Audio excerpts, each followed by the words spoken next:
성도 여러분 평안하십니까? 오늘은 4월 20일 수요일입니다. 오늘도 주님의 말씀과 함께 기쁨, 감사, 은혜 풍성한 하루 되시기를 바랍니다. 오늘 우리에게 주시는 하나님의 말씀은 에스라 9장 5절입니다. 저녁 제사를 드릴 때에 내가 근심 중에 일어나서 속옷과 겉옷을 찢은 채 무릎을 꿇고 나의 하나님 여호와를 향하여 손을 들고. 아멘.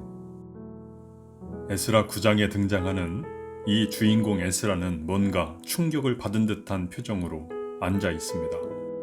마치 넋이 나간 것 같습니다. 저녁 예배 시간이 점점 다가오는데도 멍하니 그렇게 앉아 있었습니다. 에스라 9장 3절과 4절에 에스라가 기가 막혀 앉아 있었다, 이런 표현을 하고 있지요. 예배가 시작이 되었습니다. 그런데 좀처럼 집중할 수가 없었습니다.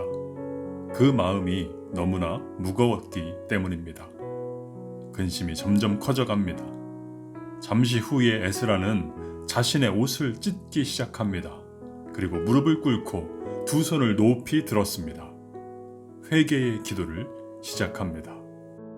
여러분, 에스라는 도대체 무슨 큰 죄를 지었기에 이토록 근심하고 이렇게까지 옷을 찢으며 회개를 하는 것일까요? 어떤 큰 도둑질을 했을까요? 아니면 사람을 죽이기라도 한 것일까요? 놀랍게도 에스라가 탄식했던 그 죄는 자신의 죄가 아니었습니다. 자기 가족의 죄도 아니었습니다. 역사 속에서 자기 조상 때로부터 지금까지 이스라엘 백성들이 이방 족속과 결혼해서 그들의 신을 섬겨온 백성들의 죄로 인해 괴로워하고 있습니다. 그 죄를 회개하고 있는 것입니다. 이런 본문을 읽으면 잘 이해가 안 될 때가 있습니다.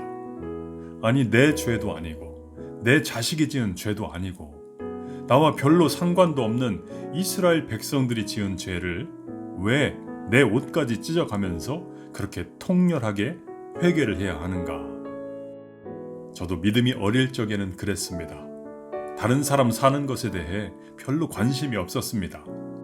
남이 죄를 짓건 말건 나만 똑바로 살자, 그런 생각으로 살았습니다. 하지만 믿음이 자라면서 예수님께서 주신 마음에 변화가 있었습니다. 하나님께서 이웃을 보게 하셨습니다. 나 자신, 내 가족에게서 공동체로 내 시선을 돌리게 하셨습니다. 미 대통령 특별 보좌관이었던 척 컬슨도 그랬습니다. 그는 자기 자신만 생각하면서 인생을 살았습니다. 성공해서 권력을 쥐는 것, 그것이 그의 인생의 목표였지요. 그 권력을 위해서라면 내 어머니도 밟고 갈 수 있다, 그렇게 말할 정도로 냉혈한이었습니다. 그 목표를 이루기 위해서 어떤 정치적 음모도 서슴지 않고 터뜨리던 사람이었습니다.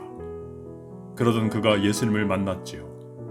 그의 시선이 바뀌었습니다.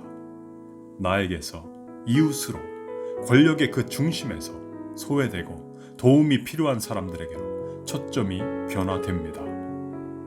프리즌 펠로우십이라는 기관을 세웠습니다. 재소자들에게 복음을 전하며 그들을 돕는 일에 척 컬슨은 남은 일생을 헌신합니다.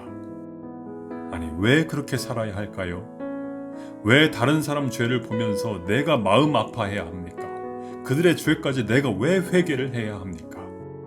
하나님이 기뻐하십니다. 하나님이 기억하십니다. 그것이 바로 축복의 통로된 삶입니다. 저와 여러분을 통해서 예수 그리스도 그 은혜와 사랑이 세상으로 흘러가는 복된 하루가 되시기를 주님의 이름으로 축원합니다. 기도하겠습니다. 하나님, 우리를 축복의 통로로 사용하여 주옵소서. 주님의 시선을 내 시선에 담게 하여 주시옵소서. 주님의 마음으로 세상을 보게 하여 주옵소서. 예수님의 이름으로 기도하옵나이다. 아멘.